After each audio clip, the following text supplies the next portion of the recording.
L'homme ne vivra pas de pain seulement, mais de toute parole qui sort de la bouche de Dieu.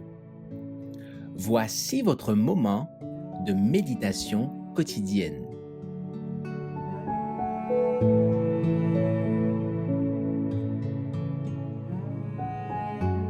La solitude du Fils de l'homme, le 4 juin.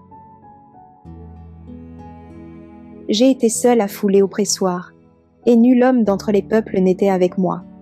Ésaïe chapitre 63, verset 3. Il faut dire qu'à travers son enfance, sa jeunesse, sa virilité, Jésus resta seul. Dans sa pureté et sa fidélité, il foula seul au pressoir, sans l'aide de personne. Il portait un terrible fardeau de responsabilité pour le salut des hommes. Il savait que, sans un changement radical de principe et de but, la race humaine tout entière était perdue. Cela pesait sur son âme, et personne ne pouvait imaginer de quel poids ce fardeau l'accablait.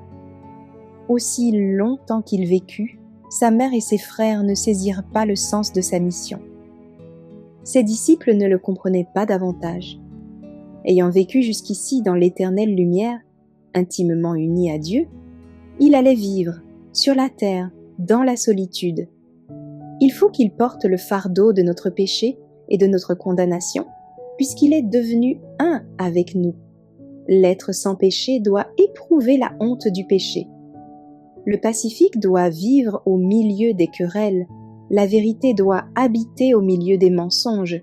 La pureté doit coudoyer la bassesse. Péché, discorde, désir coupable. Tous ces fruits de la transgression lui sont un supplice. Seul il foulera le sentier. Seul il portera le fardeau. La rédemption du monde reposera sur lui qui a dépouillé sa gloire, acceptant les infirmités de la nature humaine. Il voit tout cela, et il en souffre, mais il reste ferme dans sa décision. Le salut de la famille humaine réside dans son bras. Il étend la main pour saisir la main de l'amour tout-puissant. Les disciples n'ont jamais compris comme il l'aurait dû la nostalgie que le Christ éprouvait en vivant, d'une vie purement humaine, loin des parvis célestes. Quand Jésus ne fut plus avec eux, ils commencèrent à comprendre quelles attentions ils auraient pu lui témoigner pour réjouir son cœur. Un semblable besoin se fait sentir dans le monde aujourd'hui. Bien peu parmi nous comprennent tout ce que le Christ est pour eux. Autrement, ils montreraient le même amour que Marie. Matthieu chapitre 26 versets 6 à 13. Et l'onction serait généreusement accordée. La plus belle offrande faite au Christ ne serait pas jugée trop coûteuse. Aucun renoncement, aucun sacrifice consenti pour lui ne paraîtrait trop grand.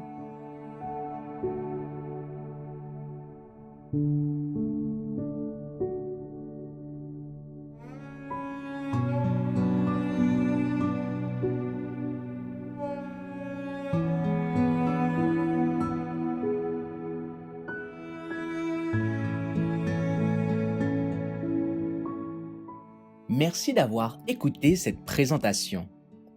Assurez-vous de nous rejoindre demain pour votre moment de méditation quotidienne avec lereste.org.